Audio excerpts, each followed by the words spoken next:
pas du jamais vu. Ce n'est pas la première fois aussi que nous constatons la fuite de documents de l'administration avec l'éclosion de nouvelles technologies d'information, notamment les téléphones mobiles. C'est tout à fait regrettable.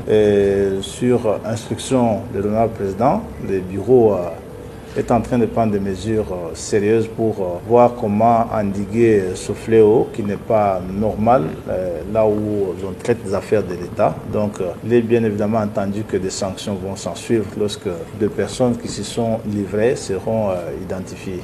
En ce qui concerne l'ordre des missions, moi ici à l'Assemblée, le règlement intérieur m'a dévolu des missions qui sont claires. Entre autres, les relations extérieures, c'est que l'on a pris l'habitude de qualifier de diplomatie parlementaire. C'est une activité intense qui demande, selon les archives que j'ai trouvées ici, que de plus en plus les députés voyagent dans des différents forums et rencontrent d'autres élus d'autres pays. C'est répétitif en fait, c'est au moins chaque semaine qu'il y a une mission de l'extérieur ici. Ça résout aussi des problèmes très intéressants et très importants de notre existence comme État. Mais ici, il convient de noter que nous, en arrivant aux fonctions, comme membres du bureau de l'Assemblée nationale, nous avons trouvé cette mission déjà activée. Parce que la correspondance qui invite le Parlement congolais à l'Assemblée parlementaire de la francophonie, ça date du 1er janvier 2023. Et ça fait pratiquement une année et demie. Cette correspondance avait été adressée au président Mbosso, d'abord comme président du bureau définitif de l'Assemblée nationale, et qu'à l'approche de la manifestation, il n'est plus président du bureau définitif, il est devenu président du bureau provisoire, c'était après les élections, et que l'on sait que les visas du Canada prennent énormément de temps pour les obtenir. Il a dû, comme président du bureau provisoire, organiser ce voyage et que les ordres de mission avaient été signés pour presque l'ensemble de la délégation qui devait partir. Et il s'agit ici de 3 ordres de mission qui avaient été signés. Ce qu'il convient de noter, c'est qu'il ne s'agit pas de la même mission.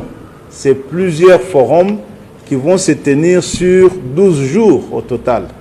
Il y a un forum qui fait 3 jours, il y a un forum qui fait 6 jours, ainsi de suite. Donc ce ne sont pas les mêmes personnes qui vont aller à la même activité. Ça, il fallait le noter.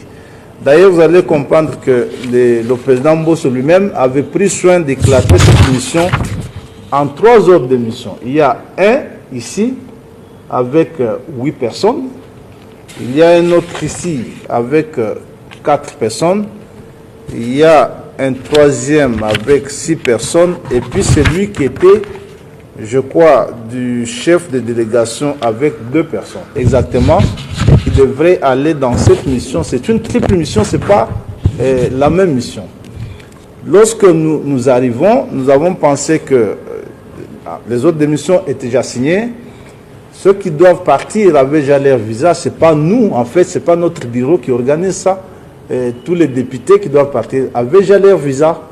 Et nous avons pensé que ça faisait un peu désordre, que ce soit autant d'autres missions qu'il fallait mettre ça sur un seul ordre d'émission, parce que surtout que le président lui-même devrait accompagner la délégation. C'est comme ça que les services, ici, ce n'est même pas venu de nous, les services administratifs de l'Assemblée nous ont présenté cette note technique que vous voyez ici pour nous conseiller sur la manière de faire les choses, et nous avons suivi la note technique qui nous a été déposée ici par les services. Et nous avons pu recentrer les autres missions sur un seul qui a été proposé d'ailleurs comme projet par les services.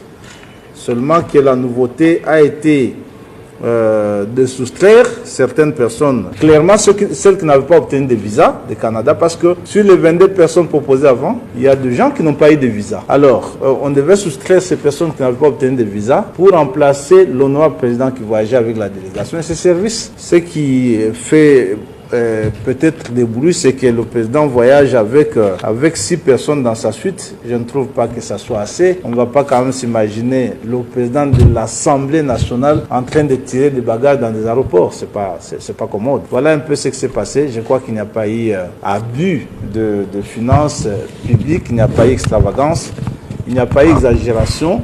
Notre peuple est informé qu'il ne s'agit pas d'une seule mission, mais de 3 missions que nous avons préféré mettre ensemble parce que cette fois-là, toutes devront être dirigées par l'honorable président de l'Assemblée. Voilà ce qui s'est passé.